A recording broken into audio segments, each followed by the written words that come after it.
Sir, हमारे channel में आपका स्वागत है, खैर मकदम है। सर, आज आपसे विशेष मुलाकात लेने का मकसद यही था कि हमने सोशल मीडिया पे देखा है कि आपने शायद सुदर्शन चैनल को इंटरव्यू दिया है, उनसे बातचीत की है। उसमें वक्फ बोर्ड को लेकर बहुत सी बातें सामने निकल के आई हैं।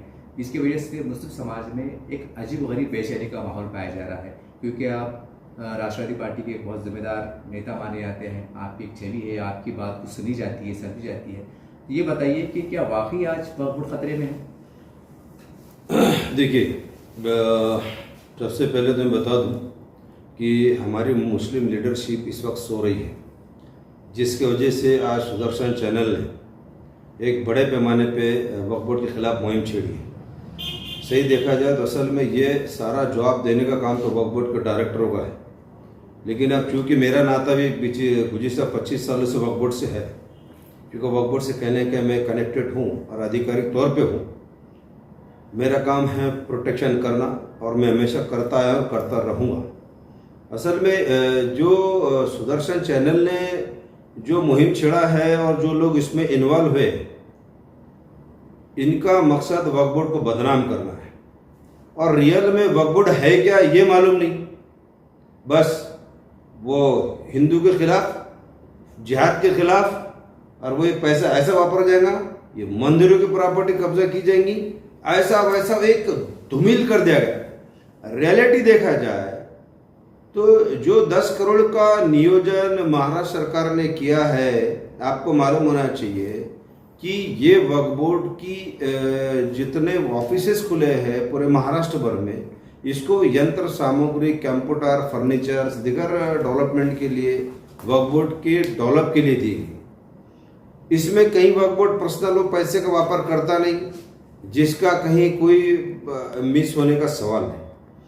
अब इन्होंने उसको एक ऐसा मोड़ देने की कोशिश करे कि वक्फ बोर्ड मंदिरों की जगह पे कब्जा करने के लिए पैसे वापरेगा और क्यों देने की जरूरत है, और वो हिंदुज़म।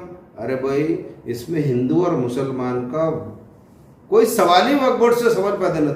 वक्फ बोर्ड एक ऐसी चीज़ है, हमारे नबी सल्लल्लाहु अलैहि वसल्लम के नाम से बड़े बड़े पुराने निज़ाम कालीन पुराने जो बादशाह थे, उन्होंने कई ज़मीनात वक्फ की। ये किसी मंदिर या किसी दूसरे इदारे की ज़मीनों पर कब्जा करना वक्फ बोर्ड का काम नहीं है। लेकिन बवाल खड़ा किया जा रहा है, एक माइनॉरिटी मुस्लिमों का एक ही इदारा है जो वक्फ बोर्ड है। कहीं ना कहीं गवर्नमेंट की नज़र इसकी ज़मीनों पर है। ये खुला मैं बताता हूँ, जिस तरह से रेलवे का काम हो गया, अदर ज़मीनों का काम हो गया। अब इंडिया के अंदर ऑल इंडिया जो हर जगह वक्फ बोर्ड है, दिल्ली है, जिस तरह से 126 प्रॉपर्टी का आपने देखा होगा, उसमें इंटरव्यू में उन्होंने इशू किया, वो एक उसको प्रोपेगेंडा बनाया गया। देखिए, जहाँ जहाँ कहीं ऐसा होता है, वक्फ बोर्ड जब किसी प्रॉपर्टी की नोंद करता है, बाज़ाब्ता उसकी पूरी इंक्वायरी डिस्ट्रिक्ट वक्फ ऑफिसर के माध्यम से होती है। क्या ये सरकारी जगह है, किसी धार्मिक जगह है, किसी मंदिर की है, किसी ट्रस्ट की है, या किसी और की प्रॉपर्टी है क्या, पहले ये देखा जाता। उसके बाद उसको 36 में रजिस्ट्रेशन किया जाता, पेपर पब्लिकेशन किया जाता। अगर गवर्नमेंट का कहने का आता तो संबंधित विभाग को लेटर दिया जाता, उसका नो ऑब्जेक्शन मंगाया जाता। अगर बोलता कि हमारी प्रॉपर्टी है, उसकी नोंद वक्फ बोर्ड में नहीं होती। अब देखा आपने कि मैं जिस वक्त बोल रहा था तो मेरे काउंटर कर रहे थे, एक तरीका बोलते चले जा रहे कि वक्फ बोर्ड पाकिस्तान में है क्या, वक्फ बोर्ड सऊदी में क्या। अरे वक्फ बोर्ड इंडिया में है, हम भी इंडिया में है, हम भी हिंदुस्तानी हैं, वक्फ बोर्ड भी हिंदुस्तान का है, ज़मीन भी हिंदुस्तान की। इसका पाकिस्तान से, सऊदी अरब से क्या संबंध आता? रियलिटी बताते नहीं। वक्फ बोर्ड क्या है ये बताने रहे। वक्फ बोर्ड एक केयरटेकर की भूमिका में, वक्फ बोर्ड किसी चीज़ का मालक नहीं है। वक्फ बोर्ड सिर्फ केयरटेकर है। जो प्रॉपर्टी हमारे नबी सल्लल्लाहु अलैहि वसल्लम के नाम से वक्फ की गई, उसकी देखरेख करना, उसको सही तरीके से उसका प्रोग्रेस करना, उसका डेवलपमेंट करना, और उसी मंदिर, उसी मस्जिद, दरगाह, कब्रस्तान के पैसों की आमदनी पे से ही वक्फ बोर्ड के कर्मचारियों को पेमेंट होती है। वक्फ बोर्ड के पास गवर्नमेंट की कोई सैलरी नहीं है। ये हकीकत नहीं बताएंगे कोई चैनल वाले। बस 10 करोड़ क्यों दे दिए और वो उसका ऐसा वापर करेंगे, ये प्रोपेगेंडा फैला जा रहा है। और दूसरी बात मैंने कहा, हमको तो गवर्नमेंट की नीयत पर शक है। मैंने बड़ा खुला बोला हूँ, अगर देना थे तो 10 करोड़ रुपए डायरेक्ट देते थे, कि जहाँ 40-48 जिलों के अंदर जो है वक्फ बोर्ड अपना काम कर रहा है, वक्फ पे नए नए ऑफिसेस खुले, और अभी 34 पूरे महाराष्ट्र के अंदर 34 कर्मचारियों पे महाराष्ट्र वक्फ बोर्ड टिका हुआ है। अब 2023 में गवर्नमेंट ने बड़ी मुश्किल से उसमें जाहिर प्रकटन निकाल के कुछ इंटरेस्ट लिए, कुछ भर्ती करे, उसमें कुछ इजाफा हुआ, कहीं ना कहीं उसमें एक अच्छा काम हुआ। लेकिन ये क्या कर रहे हैं, 10 करोड़ क्यों दिए? वो तो हिंदुत्व के खिलाफ वापरेंगे, वो तो इसके खिलाफ वापरेंगे। एक प्रोपेगेंडा फैला जा रहा। वक्फ बोर्ड का किसी भी समाज को नुकसान पहुंचाने का कोई हेतु होता नहीं। वक्फ बोर्ड का किसी भी अदर धर्म के लोगों पर या किसी भी धर्म का उल्लेख ही नहीं वक्फ बोर्ड में। वक्फ बोर्ड एक प्रोटेक्शन करने वाली संस्था है। वक्फ बोर्ड को जो जमीनात दी गई, जो हमारे पुराने निज़ाम के बड़े बड़े पुराने बादशाह जो गुजरे, जिनके पास कई ज़मीनात थी, जिन्होंने उस ज़मीन का कुछ हिस्सा वक्फ किया है, ये गौर गरीब तबके के मुसलमानों के मुस्तकबिल के लिए किया गया। उससे जो आमदनी होगी, बच्चे पढ़ेंगे, एजुकेशन में जाएंगे, गरीबों का मसला है, शादियों का है, कारोबार का है, कहीं ना कहीं उसकी आमदनी से उसको डेवलप करने के लिए देंगे। लेकिन अब चूंकि आप देख रहे हैं कि एक अदर तबका इसको बदनाम करके इसको अलग मोड़ करने के चक्कर में जा रहा है, और कहीं ना कहीं महाराष्ट्र वक्फ बोर्ड को बदनाम करके एक उसमें एक अलग क्रेडिशन पैदा कर रहा है। सर, ऐसा आपने कहा कि वक्फ बोर्ड को जो है तो गरीब मुसलमानों की फलाह बहबूद के लिए दिया गया, तो आपको लगता है कि वक्फ बोर्ड की स्थापना जब से हुई आज तक वाकई जो वक्फ के जिम्मेदार थे, वो लोग अधिकारी बोलिए, मेम्बरान बोलिए, उन्होंने वाकई ईमानदारी से काम किया और गरीब मुसलमानों को उसका फ़ायदा मिला? सर नहीं, ये बात में कोई शक नहीं कि सही तरीके से फ़ायदा नहीं मिला, इसको सच बोलने में कोई अड़चन नहीं। कुछ हद तक स्कॉलरशिप के पैसे दिए जाते थे वक्फ बोर्ड के, लेकिन कहीं ना कहीं उसमें भी थोड़ी धांधलियाँ हुई है, जिसकी बाद में इंक्वायरी भी हुई, और जो है बहुत सारे मामले सामने। देखिए, वक्फ बोर्ड पूरी तरह से सही तरीके से चल रहा है, ये भी मैं दावा नहीं कर सकता हूँ। वक्फ बोर्ड के कर्मचारियों की, कुछ अधिकारियों की मनमानी की वजह से वक्फ बोर्ड आज बदनाम है, इसमें कोई शक नहीं है। अगर मुझसे कोई चैलेंज करता है तो मैं उससे डेबिट करने के लिए तैयार हूँ, क्योंकि मैं भी 19 साल से बैठा हूँ वक्फ बोर्ड के पूरे कामकाज को देखते हुए। आपको मालूम होना चाहिए कि पिछले गुज़िश्ता समय 2007 में माननीय माजी मुख्यमंत्री विलासराव देशमुख ने भी 10 करोड़ का नियोजन दिया था कि भाई कम से कम वक्फ बोर्ड को डेवलप किया जाए MSG साहब की बदौलत, और उसमें से 4 करोड़ रुपए मिले थे, जिसमें फर्नीचर, कंप्यूटर्स वगैरह खरीदने के लिए। लेकिन जब इतनी बड़ी धांधली होती है, सारे जग को मालूम है, पूरी दुनिया को मालूम है, टाइम्स ऑफ इंडिया ने मेरे इसमें मैटर को छापा था कि वो फंड का दुरुपयोग हुआ था। वो मैंने माल बाद में पकड़ा हूँ, बाद में केसेस हुए इसके अंदर। इसमें कोई शक नहीं कि वक्फ बोर्ड के कुछ अधिकारी की वजह से वक्फ बोर्ड बदनाम है, और वो 4 करोड़ के बाद वो 6 करोड़ का क्या हुआ, आज तक उस पर कोई अता पता नहीं है। ये भी मैं आपके माध्यम से क्लियर करता हूँ, और ये आगे भी बात आने वाली। ऐसा होता है, नहीं होता ऐसा नहीं। 14 साल बीतने के वनवास के बाद अब ये 10 करोड़ का नियोजन हुआ है इसमें शिंदे सरकार में, जिसमें कि भाई वक्फ बोर्ड के आधुनिकीकरण के लिए दिया गया जी। अब उसमें 2 करोड़ का पहला टारगेट है कि 2 करोड़ पहले देंगे, वो भी नागपुर में अधिवेशन होगा, वो तमाम चीज़ें होंगी, वो सब। उसके बाद अभी जो है क्या बोलेंगे, अभी पानी आया नहीं, लेकिन पहले पुल बनना शुरू हो गया, विरोध करना शुरू हो गया इसको। तो ये कहीं ना कहीं एक मुझे शक है गवर्नमेंट की नज़र पे। हो सकता कल गवर्नमेंट ना आए तो फिर वो गए 8 करोड़ रुपए का, फिर कहाँ है उसका कोई अता पता नहीं। 2 करोड़ का लालीपाप दें, 10 करोड़ की घोषणा हो गई। तो ये कहने की एक हमको भी सरकार की मंशा पर शक है। इसलिए मैं बड़ा खुलकर बोलता हूँ कि वक्फ बोर्ड को पहले समझिए, सोचिए, उसके बाद इसके ऊपर एलिगेशन करें। ये एक अभी मैं आपको बताता चलूँ कि इसमें तमाम मुस्लिम लीडर्स किसी भी पार्टी से ताल्लुक रखते, देखिए मैं राष्ट्रवादी का हूँ, शरद चंद्र जी पवार गढ़ का हूँ, अदर्स जो भी जिस फील्ड में काम करते हैं मुस्लिम लीडर्स, उन्होंने कहीं ना कहीं वक्फ बोर्ड को बचाने की तहरीक में आगे आना चाहिए। वरना कल आप देख लेना, मेरी बात को लिख के ले लीजिए, आज वक्फ बोर्ड में जो डायरेक्टर बॉडी है ये कल खत्म कर देंगे, इनकी मंशा है। आप मेरी बात ध्यान ले लेना, कल एक भी डायरेक्टर न रहेगा वक्फ बोर्ड में, आयोग बनेगा और कमीशन आके बैठ जाएगा हज हाउस में, सारे वक्फ बोर्ड के डायरेक्टर बाहर जी। ये हो जाएगा, ये पॉलिसी बन रही है। तो इसमें सभी लोगों ने आगे आना चाहिए कि जो वक्फ बोर्ड को 95 एक्ट के तहत चल रहा है उसको सही तरीके से चलना चाहिए। जहाँ इंक्रोचमेंट हो रहा है वहाँ उसमें एक इन्होंने अतिक्रमण पथक बनाना चाहिए। मेरी मांग बहुत दिन पहले से मैंने किया हूँ, लगभग 10-15 साल से मैं इसमें लड़ रहा हूँ। हमारी सरकार थी जब, आज हम अलग गट के बन गए, लेकिन मैंने तब भी बोला था कि जिस तरह से हर डिपार्टमेंट में अतिक्रमण पथक है जी, वैसा वक्फ बोर्ड भी बनाइए ना, इनक्रूजर निकालने के लिए, टैक्स वसूल करने के लिए। ये गवर्नमेंट इस पर ध्यान नहीं दे रही।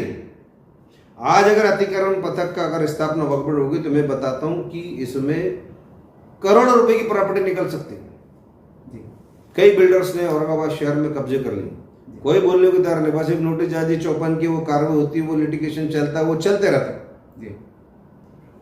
महाराष्ट्र वक्फ बोर्ड की कई प्रॉपर्टी, जिसमें 22 प्रॉपर्टी ऐसी है जिस पर गवर्नमेंट के ऑफिसेस है, यही है, ऐसे पूरे महाराष्ट्र भर में ऑफिसेस है। अगर जिस तरह से पहले मीटिंग में तय हुआ था कि भाई ठीक है, वक्फ बोर्ड की जो प्रॉपर्टी पे महाराष्ट्र शासन के ऑफिसेस है उनको किराया वक्फ बोर्ड को देना चाहिए कम से कम, ताकि उनका डेवलप हो सके। अगर मायनों में अगर देखा जाए, जिस तरह से अगर महाराष्ट्र शासन ने कि अगर कभी ऑफिसेस का किराया अगर कभी आ गया ना, हजारों करोड़ रुपए की आमदनी हो जाएगी वक्फ बोर्ड को। भीख मांगने की जरूरत नहीं पड़ेगी वक्फ बोर्ड को कि भाई शासन ने पैसा देना चाहिए। लेकिन ये होता नहीं, इम्प्लीमेंट होता नहीं, कोई उसकी फॉर्मेलिटी करने को तैयार नहीं, कोई ऐसा प्रस्ताव भेजने को तैयार नहीं है। हबीब फकीर साहब के टाइम में ये प्रस्ताव पारित हुआ था, पूरे डायरेक्टर ने मिलकर उसमें एक प्रस्ताव दिया था गवर्नमेंट को, और गवर्नमेंट ने उसमें बाज़ाब्ता डिवीजन कमिश्नर और उसमें मीटिंग भी हुई थी जी, कि हाँ भाई ये प्रॉपर्टी का कहने के किराया वक्फ बोर्ड को कुछ हद तक जाना चाहिए। बाद में वो टाटा फिश, वो बाड़ी खत्म हो गई, दूसरी कई बाड़े आ गई, उस पर कोई इम्प्लीमेंट नहीं।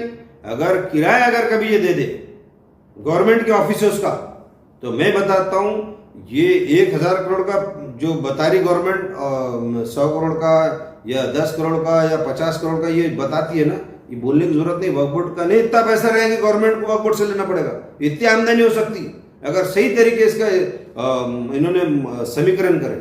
लेकिन वक्फ बोर्ड के कुछ अधिकारी की वजह से, कुछ डायरेक्टरों की वजह से ये सब मामला टाटा फिश हो रहा है, और वक्फ बोर्ड कहीं ना कहीं खस्ता हालत में जा रहा है, पीछे होता जा रहा है, आगे नहीं जा रहा है जी, ये आगे नहीं जा रहा है, पीछे होते जा रहा है। अब जिस तरह से ये माहौल उठा, ये आवाज उठी 10 करोड़ क्यों दिए, फलाना का वापरेंगे, वो ऐसा हो जाएगा, वो यूं हो जाएगा, इस पर एक डायरेक्टर का स्टेटमेंट आपको दिखेगा नहीं, कोई बोलने को तैयार नहीं। हमारे सामने बात है, हम तो खुलकर बोलेंगे, और खुलकर वही आदमी बोल सकता है जिसके अंदर इस इदारे को लेके कहने कोई हमदर्दी है। ये मेरा मकसद है कि वक्फ बोर्ड को बचाना चाहिए, सारे मुस्लिम लीडर्स ने आगे आना चाहिए।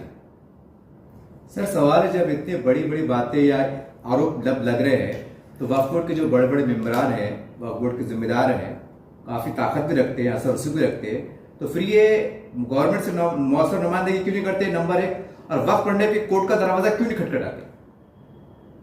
बराबर सवाल है आपका। देखिए, मैंने कहा ना कि वक्फ बोर्ड के जो मेंबरान्स होते हैं, ये अगर इत्तेफाक राय से अगर काम करना चाहेंगे ना, तो मैं बताता हूं वक्फ बोर्ड को गवर्नमेंट के पैसे की भी जरूरत नहीं है जी। लेकिन ये खींचातानी की वजह से आपको मालूम होना चाहिए कि पिछले 15 साल से जी वक्फ बोर्ड में प्रॉपर फुल मुख्य कार्यकारी हद पर भी अभी तक कोई अधिकारी बैठा नहीं। प्रभारी आ रहा है, प्रभारी टिक रहा है, प्रभारी निकल जा रहा है। तो ये जो अधूरी नैया पर जो सवार होके जो सीओ को भेजा जाता है गवर्नमेंट की तरफ से, महीना 6 महीने साल भर हुआ कि वो गया, फिर प्रभारी संभाला, तो ये प्रभारियों का जो ऑर्डर होता है या बोर्ड कोई ठराव पास करता है, अगर वो ठराव को पास करने के बाद अगर प्रभारी के सहन से अगर कभी कोई ऑर्डर निकलती और उसको किसी ने चैलेंज करा तो वो भी उड़ जाता है, तो इम्प्लीमेंट ही नहीं हो रहा ना। जब तक फुल फ्लेश मुख्य कार्यकारी अधिकारी वक्फ बोर्ड को मिलेगा नहीं, एडिशनल रैंक का, डिप्टी कलेक्टर रैंक का, मंत्रालय सचिव दर्जे का, तब तक वक्फ बोर्ड के अंदर सही तरीके से काम नहीं हो रहा। ये बहुत बड़ी पॉलिसी है, इस पे डायरेक्टर एक जगह नहीं आते। मैं सारे डायरेक्टर को जानता हूँ, 19 साल के इतिहास में मैंने पूरे डायरेक्टर को देखते बैठा हूँ। सब अपना अपना ग्राउंड कैसा मजबूत करना, कैसा क्या करना, वो अपने अपने इसमें चलते। इत्तेफाक से अगर 4-5 अगर डायरेक्टर एक जगह आते हैं, अब 11 की बॉर्डर रहती तो 4-5 क्या करेंगे, तो कहीं ना कहीं यूनिटी बेस पर काम नहीं हो रहा है। तो देख लेना इनकी ये मनमानी रवैये से या कहीं कहीं अपने नाइत्तेफाकी की वजह से वक्फ बोर्ड के अंदर का जो ये बॉडी का विषय है, कार्यकारी मंडल का जो विषय, ये खत्म हो जाएगा। एक कमीशन आगे बैठ जाएगा और सब आने वाले डायरेक्टर, रहने वाले डायरेक्टर सब घर को जाने वाले, ये आने वाला इनका। सर आज समाज के अंदर, मुस्लिम समाज के अंदर कई लोग ऐसे हैं गुर्बत के मारे जो किराए घर में रहने पे मजबूर है।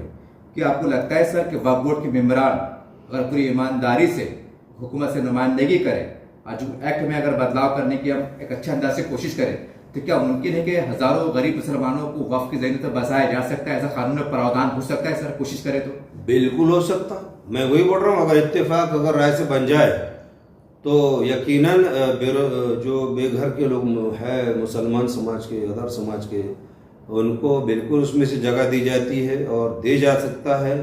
अरे अब कई वक्फ बोर्ड के लावने की ज़मीन होती है, खाली मुसलमान ही नहीं लेते, अदर समाज के लोग भी लेते लावने पे। तो यहाँ जिस तरह से इसको बदनाम करने का जो ग्राउंड लिया जा रहा कि हिंदू के खिलाफ में ये वक्फ बोर्ड को वापरा जाएगा, इसके निधि का वापरा जाएगा, तो मैं आपको बताता चलूँ कि हिंदुज़म का तो वक्फ बोर्ड का उल्लेख ही नहीं है जी। वक्फ बोर्ड अपनी एक केयर टेकर की भूमिका में रहता है, उसको क्या लेने का किसी मंदिर की प्रॉपर्टी से। और बिलावाजी बदनाम किया जा रहा कि मंदिर की प्रॉपर्टी कब्जा कर लेते और बलजबरी कर लेते, ऐसा कहीं भी नहीं है।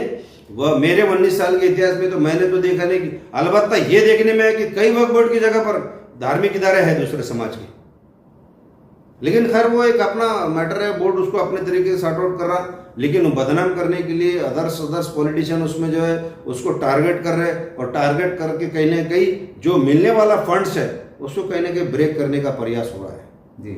ये पॉलिसी चल रही है सर। हम देखते हैं कि जो वक्फ बोर्ड के में जो मेंबरान है वो कहीं ना कोई सियासी पार्टी से ताल्लुक रखते हैं। सवाल ये है कि जैसा वो यानी अपनी सियासी पार्टियों के लिए ये इलेक्शन के दौरान जैसा एक जद्दोजहद करते हैं, मेहनत करते हैं, आक्रामकों का काम करते हैं, तो उसी आक्रामक के साथ, पूरी मेहनत के साथ वो वक्फ बोर्ड में काम क्यों नहीं कर पाते? इसकी क्या वजह हो सकती है? यही तो बोल रहा ना मैं। इसके लिए पहली बात तो इंसान वक्फ बोर्ड का डायरेक्टर जब बनता है तो उन्हें इस बात को ध्यान रखना चाहिए कि वक्फ बोर्ड की प्रॉपर्टी है और ये हमारे मोहम्मद सल्लल्लाहु अलैहि वसल्लम के नाम से वक्फ की हुई है, इसका कहीं भी गलत इस्तेमाल होना नहीं चाहिए। गलत इस्तेमाल होगा तो कहीं ना कहीं इसके लिए उसका वबा तुम्हारे आन पाएगा। अब ये जो आपस की जो खींचातानी होती वो ही वजह से वक्फ बोर्ड आज बदनाम है। इत्तेफाक राय से वक्फ बोर्ड नहीं चलता। एक ठराव पास होता तो दूसरे मीटिंग में उसको क्लोज कर देते, डिफर कर देते। इत्तेफाक राय से जिस दिन काम वक्फ बोर्ड का होगा, मैं बता रहा हूँ आपको, उस दिन अभी बताता हूँ, आप देखेंगे कि जिस वक्त कार्यकाल था हबीब फकीर साहब का, अदर्स जो डायरेक्टर थे उसमें, उस पीरियड में कई मस्जिदों के रजिस्ट्रेशन बराबर तरतीब से हुआ जी। उसके बाद शेख साहब आए, बहुत वादावादी हुई, उसमें फिर जो है तो कुछ रजिस्ट्रेशन हुए, तो रजिस्ट्रेशन की कार्रवाई पेंडिंग, स्कीम की कार्रवाई पेंडिंग, चेंज रिपोर्ट की कार्रवाई पेंडिंग, इलेक्शंस के मैटर्स के पेंडिंग। तो ये पेंडिंग रखने की वजह ये रहती है कि आपस में डायरेक्टर खींचातानी करते, ये मेरे पार्टी का है, वो मेरे पार्टी का है, इसको बाद में देखेंगे। कहीं कहीं तो ऐसा भी होता है कि तुम अच्छे से मैनेजमेंट कर रहे, लेकिन अब मैं उस पर डायरेक्टर बन गया, मैं किसी दूसरे पार्टी का, तो मैं अपने लोग लाकर तुमको बिठाता रहा, तुम्हारा ऐसा भी होता है। ऐसा नहीं कि नहीं हुआ, बहुत जगह हुआ, एलिगेशन हुए, क्रॉस होता, बहुत मैटर आते हैं। लेकिन वक्फ बोर्ड के डायरेक्टर जी जिस दिन इत्तेफाक राय से बैठ जाएंगे और फुल फ्लेज जिस दिन मुख्य कार्यकारी अधिकारी वक्फ बोर्ड को मिल जाएगा, यकीन मानो वक्फ बोर्ड का काया पलट होने में देर नहीं लगी। लेकिन ना हो रहा। अब वक्फ बोर्ड का मैटर ऐसा होगा ना, फुल फ्लेज सीओ नहीं होने से टेम्पररी सीओ आता है। अब उस पर हमारे अभी प्रभारी सीओ है, उनको भी हाईकोर्ट ने कुछ बंदिशें डाल दी, वो भी अपने दायरे में काम कर रहे जी। तो अब काम वक्फ बोर्ड का होगा कैसा? तो उसको फुल फ्लेज सीओ जब तक मिलता नहीं तब तक वक्फ बोर्ड का विकास होता नहीं। इतने पावर होते हैं चीफ एग्जीक्यूटिव ऑफिसर को वक्फ बोर्ड की कि अगर कभी किसी डायरेक्टर ने मीटिंग में अगर वो ठराव गलत ले लिया तो उसको कैंसिल कर सकता हूँ, उसको अमेंडमेंट उसको वापर नहीं कर सकता, बोलते गलत है। लेकिन आप प्रभारी सीओ को ये वो मालूम रहता है कि भाई मैं इनको टेम्पोररी बैठा तो मैं इनको कहाँ से खिलाफ करूँ, वो हो जाता काम जी। सही तरीके का काम नहीं होने की वजह से, सही तरीके से नुमाइंदे नहीं होने की वजह से वक्फ बोर्ड आज बहुत पीछे चला जा रहा है और कहीं ना कहीं इसके ऊपर जो है एक बदनामी का दाग लगने की कोशिश और प्रयास जारी है। तो इसको देखते हुए मैं फिर ये बोलना चाह रहा हूँ कि मैं किस पार्टी से ताल्लुक़ रखता वो मत देखिए, लेकिन आप तमाम जो पॉलिटिशियन हैं, मुसलमान हैं, उन्होंने कहीं ना कहीं वक्फ बोर्ड को किसी तरह से बदनामी से बचाने के लिए, ठीक है, ये ज़माना तो बदनाम ही कहीं है चल रहा है आजकल, और इसीलिए बदनाम किया जाता है कि वो अच्छा काम करता है जी। बदनाम किसको किया जाता है? जो अच्छा काम करता है। अब वक्फ बोर्ड की पॉलिसी अच्छी अच्छी निकल रही है, अच्छे अच्छे काम चल रहे हैं, तो कहने कि उसको अब ये किसी तरह से ऐसा जातिवादी रंग देना, धार्मिक का रंग देना, उसको बदनाम करना, कहने के फंडिंग को रोकना, कहने के उसके आने वाले जो अच्छे दौर का काम है उसको कहने का रोकने का प्रयास शुरू। सर का आखिरी सवाल ले लेते हैं कि ऐसा आरोप रखते हैं कि ज़्यादातर वक्फ बोर्ड की तबाही, क्योंकि आप सेकुलर पार्टी ताल्लुक रखते हैं, सेकुलर पार्टी का जब भी दौर इक़्तिदार रहा ऐसे इल्ज़ामात लगते हैं कि आप मतलब सेकुलर पार्टी के दौर इक़्तिदार में ही वक्फ बोर्ड की तबाही हुई। कहाँ तक सही मानते इसको? हुई ना, नाकारा थोड़ी जाएगा, बिल्कुल सही बात है। देखिए मैं बता रहा ना कि जब जब किसी पार्टी की वक्फ बोर्ड में सत्ता बनी है तो कहने के खींचातानी का मामला रहा है, और कहने की थोड़े बहुत 19-20 के ठहराव हुए, लेकिन बाद में वो मैटर कोर्ट में गए और वो पेंडिंग हो गए हैं। ऐसा नहीं कि नहीं, हर एक दौर में हर एक डायरेक्टर हो या चेयरमैन हो, उन्होंने अपने अपने तरीके से काम किया है, और वक्फ बोर्ड को कुछ अच्छा तो कहीं बुरा भी सिला मिला है, नहीं मिला ऐसी बात नहीं है। अब कई वक्फ बोर्ड के पुराने कर्मचारी हैं जिनकी पदोन्नति रुक गई है जी, उनका प्रमोशन रुक गया है जी, इस पर कोई बोलने को तैयार नहीं। आज वक्फ बोर्ड में जो सदियों से काम कर रहे हैं उनको कहने के उनका स्टेटस के हिसाब से उनको अपना प्रमोशन होना चाहिए, लेकिन कुछ अधिकारी के हड़दर्मी की वजह से उनकी अपनी प्रमोशन भी रुक गई, और उनका अपना जो एक अधिकार होता कहने के उस पर ब्रेक आ रहा है। तो अभी हमारी इसमें चर्चा भी जारी है कि इंशाल्लाह मैं इसमें पहल करूँगा। भले ही अजीत दादा उसमें जो है दूसरे पार्टी में दूसरे ग्रुप में है, लेकिन क्योंकि डीसीएम हैं और हमारे ताल्लुकात है तो हम बराबर मैं ये वक्फ बोर्ड के कर्मचारियों का जो मसला है कहने को उनके सामने रखूँ। दो सवाल सर, एक दो सवाल। पहला सवाल ये है मेरा ये कि वक्फ बोर्ड की शॉर्ट में जवाब दीजिएगा, वक्फ बोर्ड की तबाही के लिए कितने हद तक सरकार जिम्मेदार है या मुसलमान जिम्मेदार है? 60-40 कैसा? गवर्नमेंट 60-40% समाज जिम्मेदार, बिल्कुल। और दूसरा सवाल ये है कि आप इसके ताल्लुक से मुसलमानों को कैसे पैगाम देना चाहेंगे? बिलाल आप सभी। मैं सलीम पटेल वाहेगांवकर, राष्ट्रवादी कांग्रेस पार्टी का महाराष्ट्र का उपाध्यक्ष, शरद चंद्र जी पारगढ़ का होने की वजह से अपील कर रहा हूँ तमाम मुसलमानों से कि आज वक्फ बोर्ड की प्रॉपर्टी का अगर तुम कहीं इस्तेमाल कर रहे हो तो सही तरीके से इस्तेमाल करके उसको वक्फ बोर्ड को वक्फ फंड भरिए, उसको कहने के आगे ले जाइए। अगर आप गलत तरीके से इस्तेमाल करेंगे तो ये आपके लिए वबाल बनेगा। ये बिल्कुल खुला बोलूँगा, बचाने के लिए आप आगे आओ। आगे जब तक आएंगे नहीं तब तक कुछ काम होने वाला नहीं।